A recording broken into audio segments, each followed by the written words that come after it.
All right. So, good day, everyone. We're here on the lecture 3 of the subject Professional Conduct and Ethical Standard. No? So, we have uploaded already 2 lectures. No? Please feel free to visit them if you haven't watched them. So, to continue our discussion with the subject matter, let us proceed with discussing what is human act. Okay. So basically, di ba, we're talking about ethics, and the last time or the last upload we've been talking about morals and so on. So now let's talk about human acts naman. Kasi di ba ang tinetest natin ang whether it is ethical or not. Na ang tinetest natin ang morality is yung tinatawag nating human acts, no? So it's about time that we discuss also what is human acts, no? So we have here the definition of human acts, no? Human acts are actions that are freely and knowingly performed by a person with willful awareness, no? Intention and control. So yung human acts are actions na ginagawa natin. Na just like for example, eating, walking, no ba? Speaking, these are all human acts, no? To make it more complicated or complex, no? Yung halimbawa, um, yung punching, di ba? Panununtok, paninipa, pagpatay, and so on. These are all considered as human acts, no? So, our concern with regards to human acts is that let's try to understand what makes a person act that way, no? But first, let us first have or identify the concept of human acts, no? Etong definition kasi natin na ito is most likely aligned or it is aligned, no? Actually, to the concept of the classical school of thought in criminology. Now, when we talk about classical school of thought, we're referring to the theory of Cesar Beccaria, no? Specifically to the concept of free will, diba?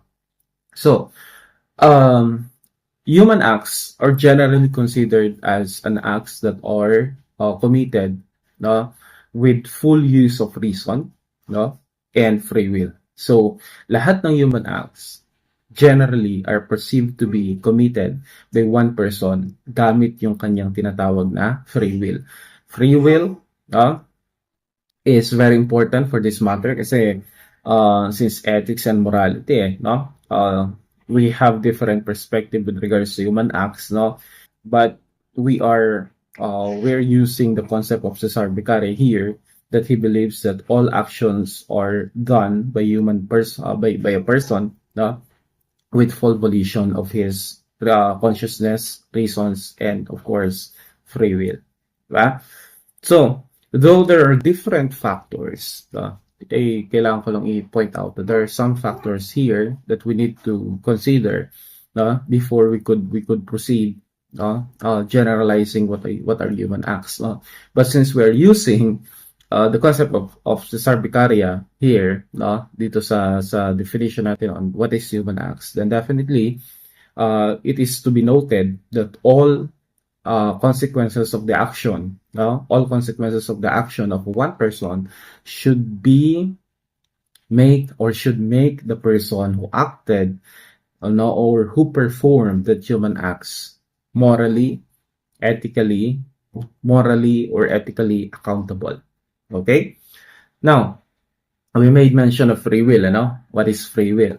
So when we talk about free will, kasi this is the most important thing that we need to understand with regards to human act.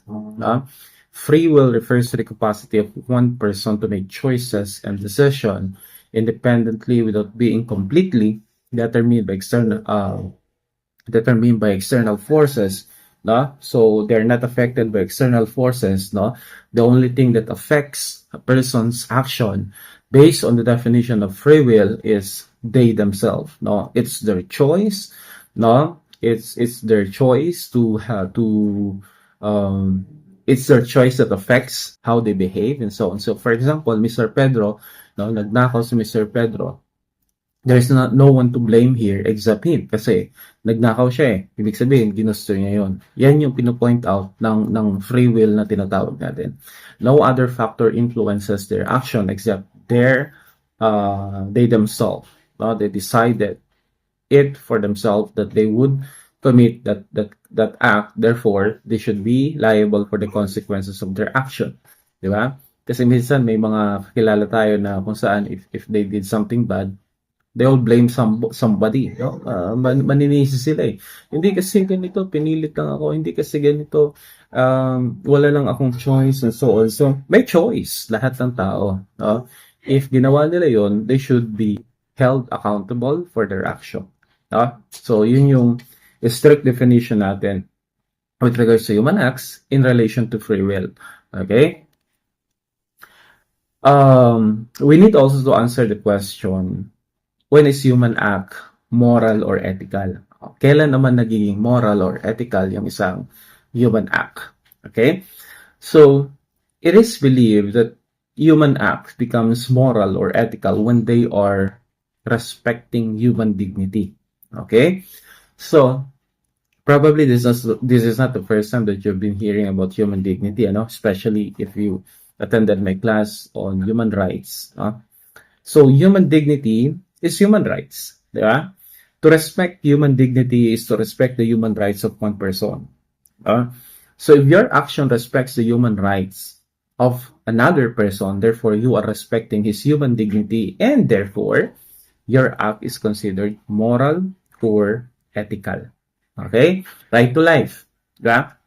Right to life, right to property, all the rights, all the foundational rights of a person. Now, if you respect or your action respect their human rights or their fundamental human rights, no, all your actions are considered to be moral or ethical. Now, another thing that we consider when we define an action as moral or ethical is when they promote common good. No? Ito ba ay nakakabuti sa nakakarami? Diba? Does your action fits the definition of common good? No? Or action that is done for the common good? Marami bang makikinabang? No? Ito ba ay pinabubuti ang kalagayan ng nakararami? So, if it is, then therefore your action is moral or ethical. No? Another, no? If the action follows moral values or the ethical principle, thus your action follows the established laws natin, no? Yung action mo ba ay hindi lumalabag sa batas, no? If it is, then therefore it is moral and ethical, no? In terms of moral values also, no? Does your action follows the moral values that we have, yung mga moral values natin? Pag fina-follow nito ang moral values natin, therefore, no, it is moral and it is ethical. So, it's not that simple, ano? Pwede sabihin natin that's how simple to define what act or what human act is moral or ethical, no? But definitely there are a lot of things that we need to consider behind this one, di ba? Because sometimes people commit an act, though it is not considered as respect to human dignity, but it maybe is justified. It maybe is justified. Sabi ko nga, no? Well, killing a person, example lang ito, killing a person is disrespect to the human dignity. It violates the fundamental rights, no, of human, no, which is the right to life. However, there are countries, no, may mga bansa tayo that practices yung tinatawag nating death penalty. So, if they do practice that penalty, then therefore their action, no, can their action be considered as moral and ethical, di ba? If we're going to look at the definition of what is a good or what is ethical and moral human act, they will not fit the definition. Ibig sabihin, hindi considered as moral and ethical yung pag-impose ng death penalty. However, if we're going to look into other reasons or other theories, no, of what is considered as ethical act or so, pwede nating ma-justify yung death penalty, no, under the concept of utilitarianism. Okay? So again, ethics is a philosophy naman kasi, no? Ethics is a philosophy and moral is subjective. So talagang magkakaroon tayo ng mga ganitong argument when we are trying to discuss ethics and morality, no, ng human acts. But then, no, ang strict view natin dapat is that kung ang human act ay nilalabag ang human rights or human dignity ng isang tao, then therefore they are considered as immoral. Okay? Next. So we have here the moral distinction of human acts. The moral distinction. How do we define human acts? Diba? Those acts that promotes or protects human dignity and so on. So we have here the distinction of human acts. Human acts can either be considered as number one, moral. If the actions conforms with the norm of morality, then that act is considered as moral. Pag sinabi nating moral yung act, it means that it is a good act, good human act, mabuti. It can also be considered as immoral. Pag sinabi nating immoral, meaning they're bad, their actions are not in conformity with the norm of morality. Ibig sabihin, lumalabag ito sa ating moral conduct, and it will be labeled as immoral or bad. Okay? And then we have also amoral. Amoral when the action stands neutral about the norm of morality. It means that the action cannot be defined as good or bad, at first glance. So, what factors in here is that, well, depending upon the circumstances that will depend upon the circumstances. If killing, for example, does not conform to the norms of morality, so it is considered immoral. Helping other is always defined as moral because it is good, it conforms with the morality. Ano ba yung mga possible? Giving alms to beggar, for example. Hindi ka nagbibigay ng limos sa mga hindi ka nagbibigay ng limos sa mga namamalimos, yung mga nanghihingi. Okay?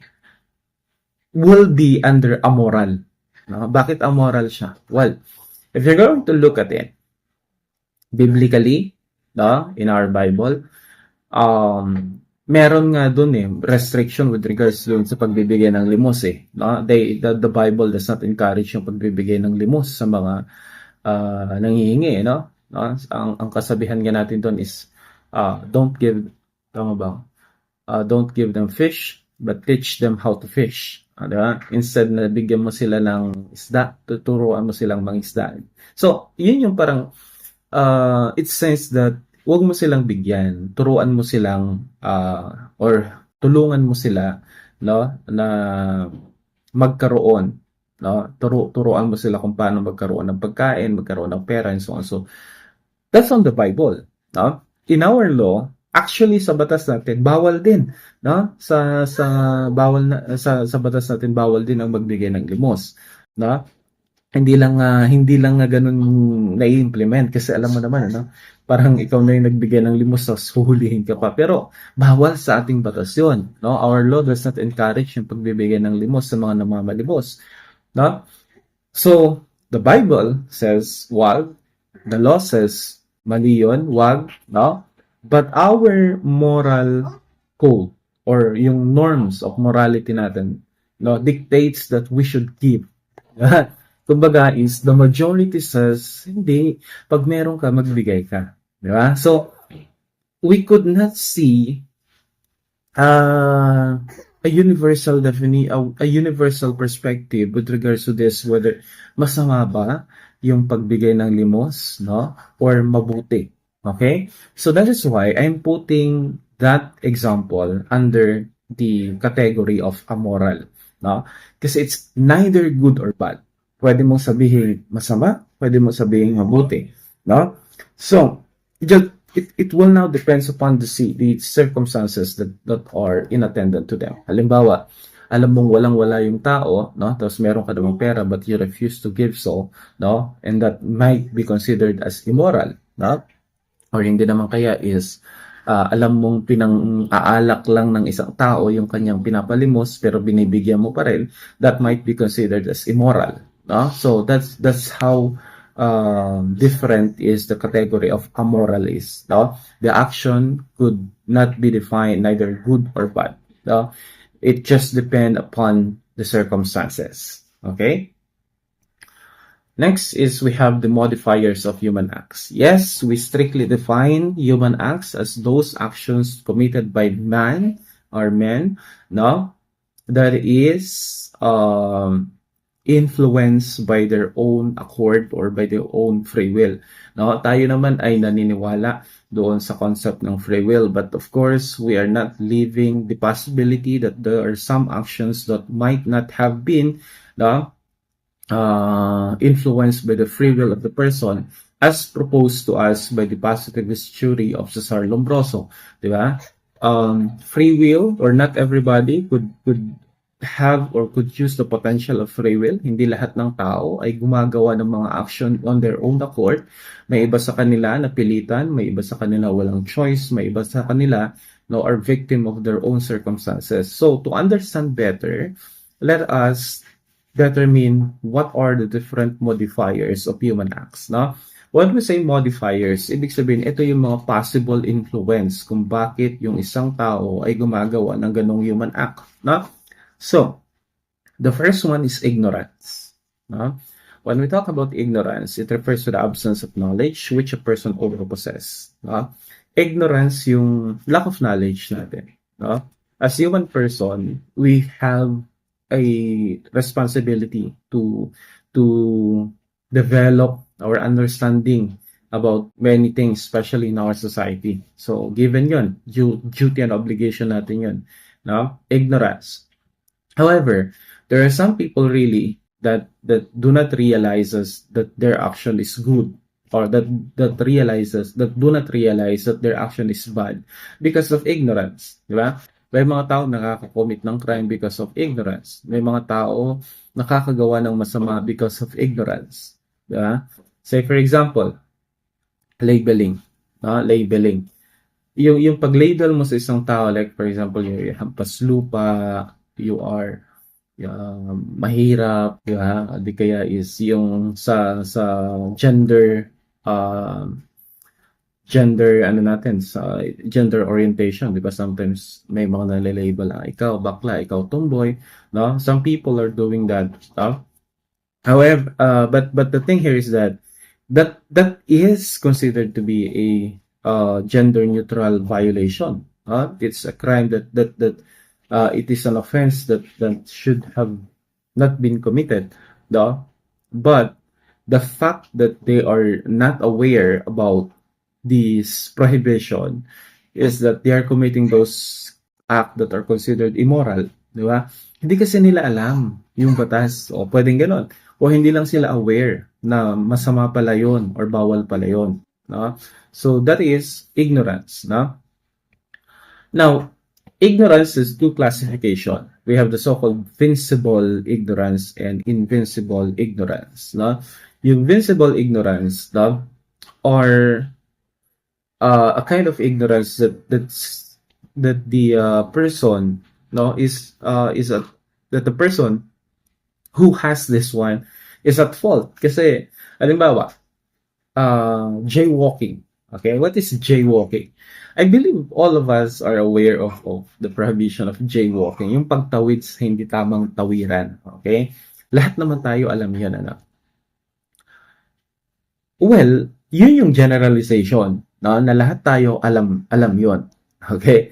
But there are some people that are not aware with regards to this one. No? Na basta-basta na lang tatawid kahit walang pedestrian lane or so. Yung mga tumatakbo na lang sa kalsada para tumawid, something like that. So, you know, that's a vincible ignorance. No? Hindi pwedeng sabihin later on na, ay, ano kasi, hindi ko naman alam na bawal pala tumawid dito. No? Sinong may kasalanan?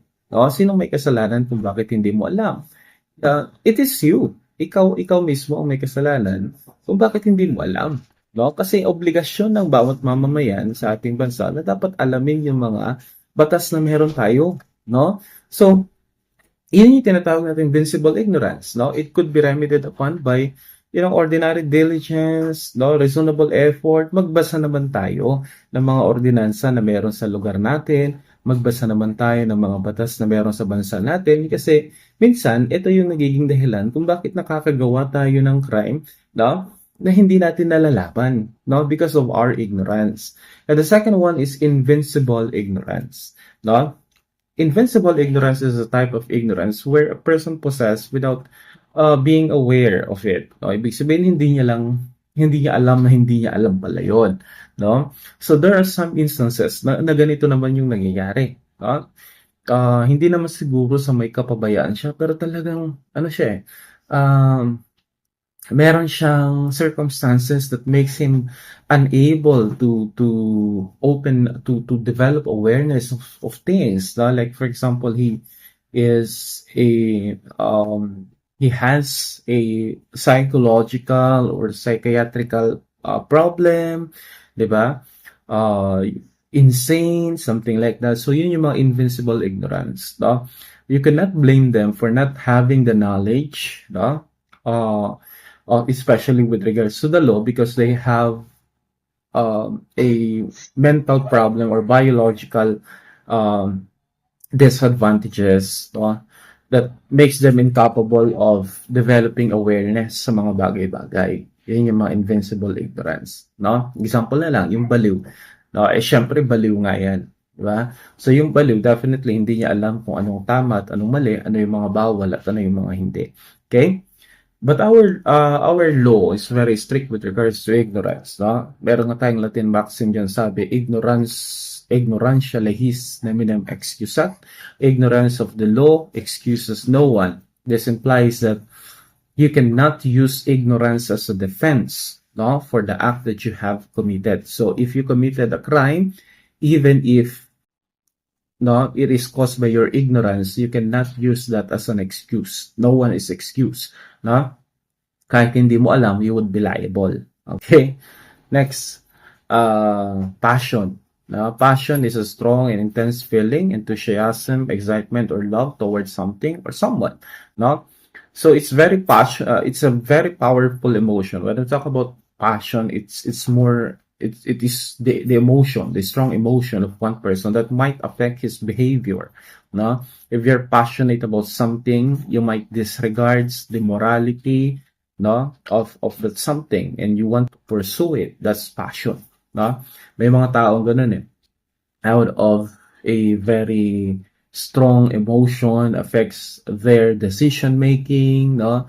Alam mo, pag passionate tayo is we're blinded kasi, no? We're blinded by our emotion, di ba? Halimbawa is yung cases natin ng stalking, di ba? Stalking. Dahil yung isang tao is mahal na mahal yung yung kanyang karelasyon or dating karelasyon, no?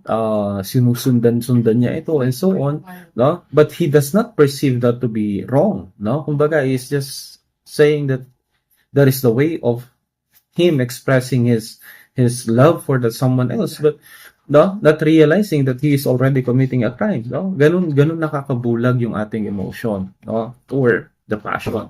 It may push us to commit an act, no? Though they're no longer considered as ethical or moral, but because of the strong emotion that they possess, no? Na disregard nila yung morality or not to twist nila yung definition nila on what is moral and what is ethical act. Okay? We have two types of emotions since passion is talking about emotion. We have positive emotion. They are defined as love, desire, delight, hope, and bravery. All of those are positive emotion, which are good, no? We have also negative emotion, hatred, horror, sadness, despair, fear, anger, and so on. Diba? Suicide, for example, no?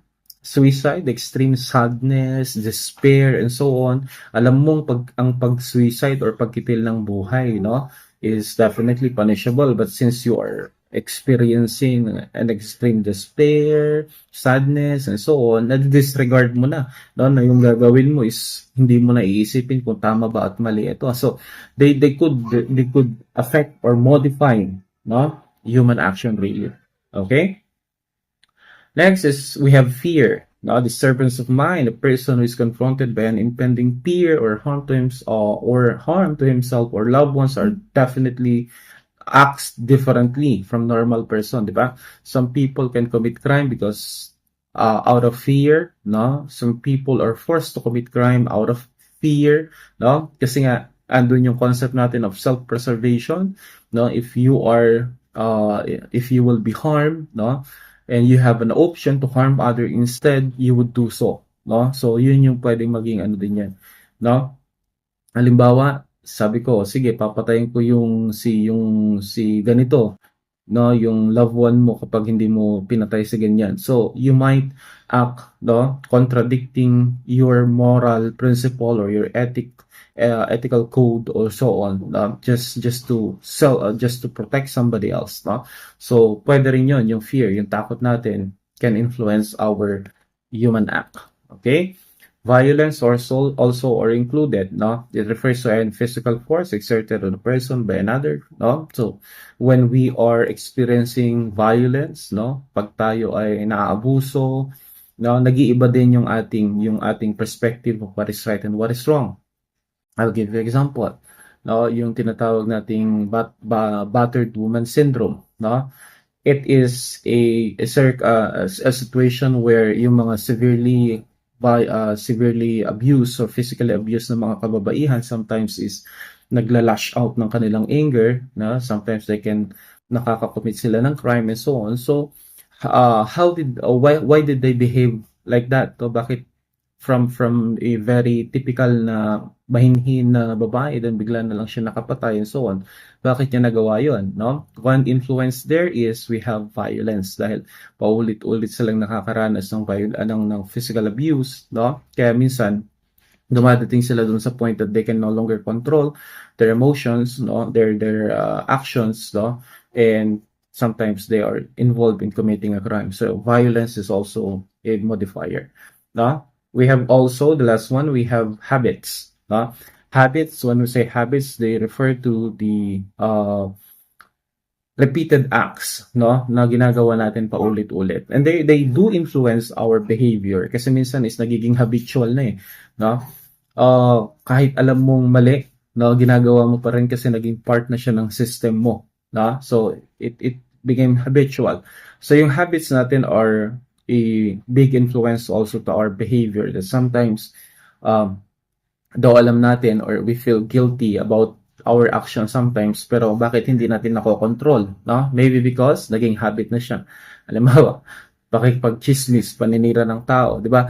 It is a immoral act. Definitely, it's a bad and immoral act. Pero bakit hindi mapigilan ng iba? No? Kasi it's part of of who they are in their system already. Naging habit na nila, no? And ang habit really is a very hard thing to change, no? You need to have a strong will for you to be able to modify your habit, no? But it is easy for your habit to modify your action. Okay, so those are the topic that we need to be familiar of with regards to human act. Now, if you have a question, feel free to comment in the comment section. If you like this video, please subscribe to our channel or share our video para marami pang makapanood. Okay? So that's it for today, guys. See you on the next upload. Bye-bye.